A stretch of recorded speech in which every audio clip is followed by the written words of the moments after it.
खाला की शादी हो चुकी थी। खालू दुबई में काम करते थे। खाला का एक 7 माह का छोटा सा बच्चा था।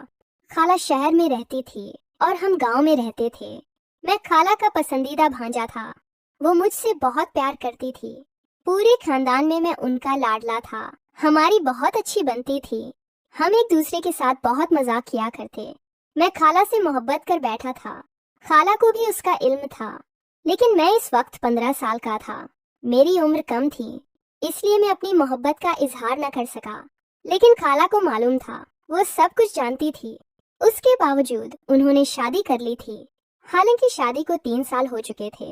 अब जाकर खाला को औलाद नसीब हुई। मेरे खालू नहायत दरवेश किस्म के आदमी हैं। यह उन दिनों की बात है जब मैं यूनिवर्सिटी से फारिग हुआ था। मेरी तालीम मुकम्मल हो चुकी थी और मैं घर पर फारिग था। नौकरी की बातचीत चल रही थी, लेकिन अभी कुछ हतमी नहीं हुआ था। एक रात खालों का फोन आया। उन्होंने मेरी उम्मी को बताया कि माया, खाला आजकल बहुत अकेली हो गई है। जैसा कि मैं काम के सिलसिले में दुबई होता हूँ, आप जानते हैं, मुझे आपसे एक मदद चाहिए। मेरी उम्मी के पूछने पर उन्होंने बताया कि घर पर काम करने वाली मुलाजमा ने काम छोड़ दिया है और बच्चे की देखभाल करनी होती है।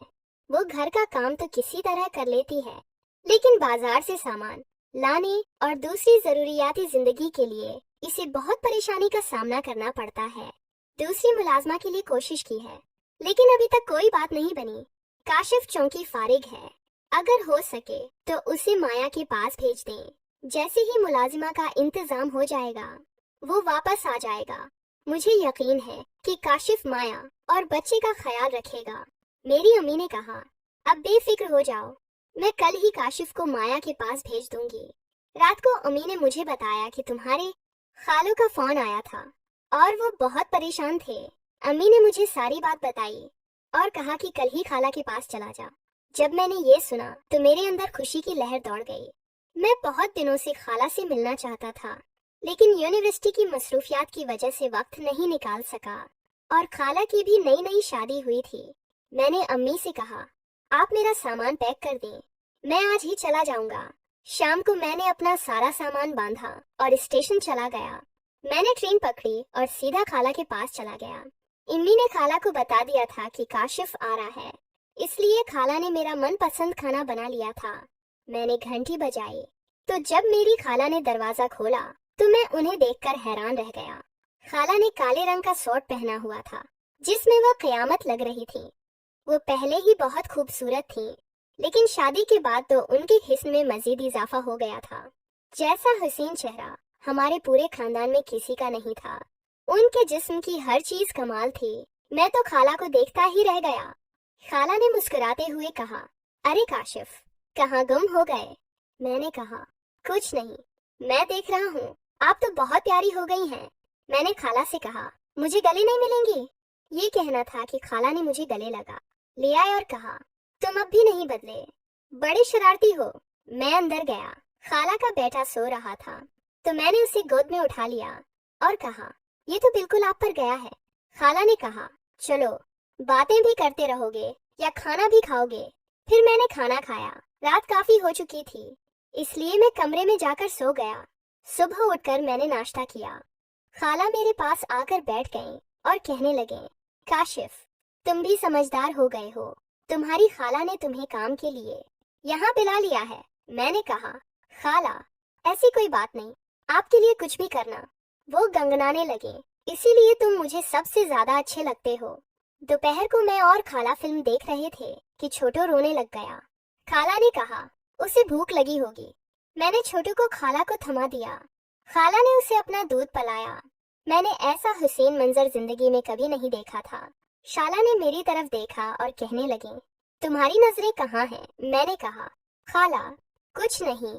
खाला ने कहा, मैं सब समझती हूँ। मैंने कहा, ऐसी कोई बात नहीं। अगले दिन खाला ने मुझसे कहा, काशिफ, मुझे बाजार ले चलो। मैंने बाइक निकाली और खाला को बाजार ले गया। खाला ने छोटों को सलाह दिया था, लेकिन फिर भी उन्हें जल्दी वापसी की फिक्र थी। वापसी पर खाला ने मुझसे कहा, थोड़ी जल्दी चलाओ। मैंने ऐसा ही किया तो अचानक खाला का हाथ मेरे ऊपर आ गया। मैं जज्बात में आ गया। खाला को भी एहसास हो गया।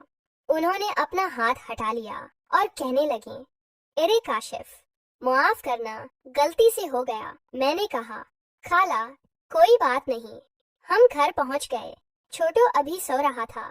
खाला ने मुझसे कहा, काशिफ, छोटू का ख्याल रखना, मैं नहा लूं। मैंने कहा, ठीक है। खाला नहाने चली गई, लेकिन मेरे अंदर कुछ और ही चल रहा था। मैंने जब्त करने की कोशिश की, लेकिन ना कर सका।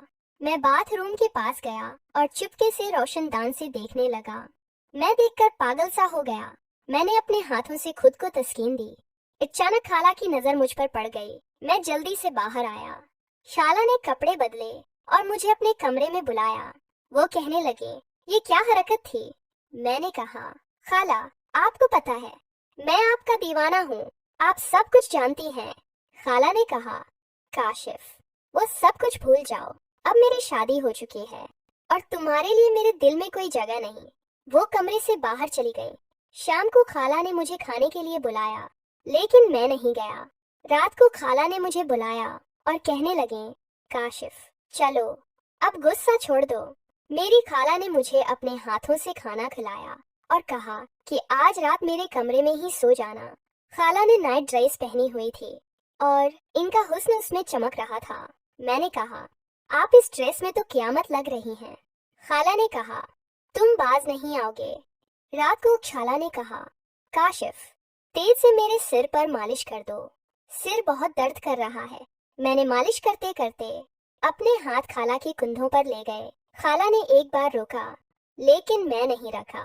खाला ने कहा, मैं सब समझती हूँ काशिफ कि तुम क्या चाहते हो। मैंने कहा, खाला, ऐसी कोई बात नहीं, मैं तो सिर्फ मालिश कर रहा हूँ। खाला ने कहा, मुझे पता है तुम कौन सी मालिश कर रहे हो। खैर, इस बार खाला ने मुझे मना नहीं किया। मैंने भी इशारा समझ लिया और अपने मकसद की तरफ बढ़ता रहा। कुछ दिन इसी तरह गुजर गए। एक शाम में और खाला छत पर बैठे हुए थे। इस दिन मौसम बहुत खुशगवार था। बारिश होने के इम्कानात थे। छोटू अपनी नींद पूरी कर रहा था। अचानक बारिश होने लगी। बारिश बहुत तेज हो रही थी।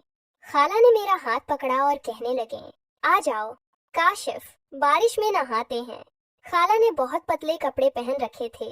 जब बारिश के कतरे उन पर पड़े तो उनका हुस्न मुकम्मल तौर पर नुमायां हो गया।